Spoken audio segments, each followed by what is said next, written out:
Mun tantance manaja kai ɗaya gayya, inda rai sai koko ya ɗauke sunan gora.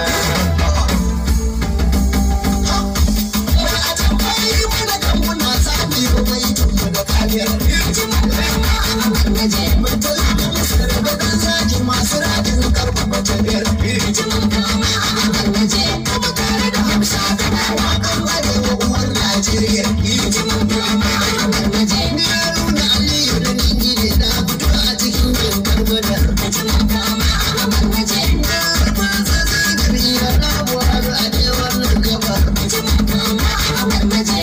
Ibrahim, malam ya shiga tawaga.